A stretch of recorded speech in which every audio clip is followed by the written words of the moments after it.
If you're implementing stimulus control for insomnia and getting out of bed when you can't sleep during the night, what should you do if you wake and you're really close to the end of your sleep window? Should you just stay in bed or should you still get out of bed? I'm going to be talking about this in today's video. Hi, I'm Martin Reed from insomniacoach.com. I help people with insomnia improve their sleep so they can live happier, healthier lives. Now, one of the core components of the most effective long-term treatment for chronic insomnia, cognitive behavioral therapy for insomnia, cbt-i, is stimulus control. This means using the bed only for sleep and getting out of bed when you can't sleep.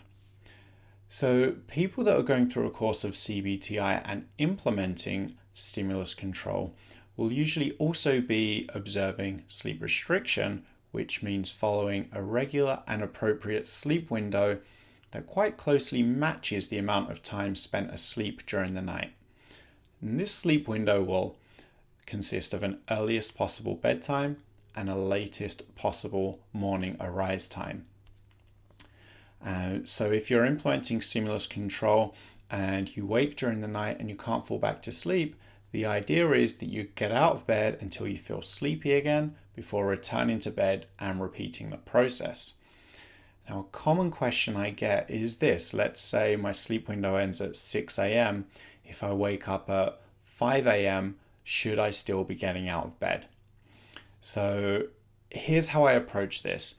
First of all, I ask, how do you know that it's 5 a.m.? If you're checking the clock, this is a first strategy that we can address, an issue that we can address, because it's very rarely a good idea to check the clock during the night, because all this tends to do is lead to sleep-related worry and anxiety and make it harder for us to fall back to sleep. So when people tell me this, I suggest avoiding checking the clocks, maybe removing the clocks from the bedroom, turning the alarm clock away, keeping your phone on the other side of the bedroom. But with that being said, sometimes we can just recognize the cues and get a good idea of what time it is and how long we've got until the end of our sleep window. So for example, we might hear the neighbors getting ready to going to work. We might hear our family waking up, having breakfast, just things like this. And these can be cues, and we kind of recognize that we are getting closer to the end of our sleep window. So at times like this, is it a good idea to get out of bed until you feel sleepy again before returning to bed? Well, it's really up to you at this point. If you're really close to the end of your sleep window and you wake up, so let's say you've got maybe 30 minutes left roughly before the end of your sleep window, and you've only just woken up. If you feel relaxed and still really drowsy and you feel like you're just going to fall back to sleep, then see what happens, relax, turn over and see what happens. But if you feel really anxious and wide awake, or you just don't feel sleepy, then it's normally a good idea to just get up and just get your day started. When it comes to the end of the sleep window, the really important thing is to just make sure that you're out of bed by the end of the sleep window. If you end up getting out of bed a little bit before the sleep window, this isn't really a big problem. And in fact, it can actually be beneficial because it gives more time for sleep drive to build during the day. So as long as you don't go to bed earlier or before your sleep window the next night, it's quite likely that you'll even sleep a little bit better the following night. On the other hand, let's say that you're out of bed already implementing these stimulus control techniques, and there's, say, like half an hour or 45 minutes, 1 hour left before the end of your sleep window, but you've already gotten out of bed and you're starting to feel drowsy and sleepy again. Should you go back to bed then?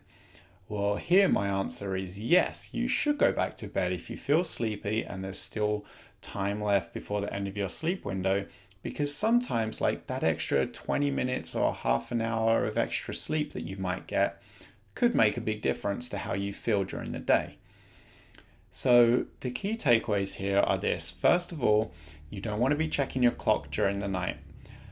Second of all, if you wake and you feel that it's quite close to the end of your sleep window and you don't really feel like you're going to fall back to sleep, then get out of bed and just start your day.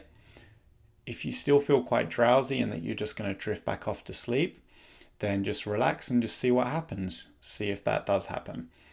And then finally, if you're already out of bed and you're kind of in two minds whether it's worth returning to bed, if you feel sleepy and there's half an hour, 45 minutes left of your sleep window, then there's no harm in going back to bed and just relaxing and seeing what happens, because you might get a little bit more sleep. And that's probably going to feel better than definitely not getting any more sleep. But the key takeaway is getting out of bed before the end of your sleep window isn't really a big problem, but staying in bed beyond the end of your sleep window is, and that's something that you really want to avoid. So I hope you found this short video helpful. If you did, please hit the like button and subscribe to the channel. I try and share a short sleep snippet video every weekday. If you have any questions, comments, suggestions, or feedback for a future video, leave a comment below, or you can email me directly. My email address is hello@insomniacoach.com. And I hope to see you back here again soon.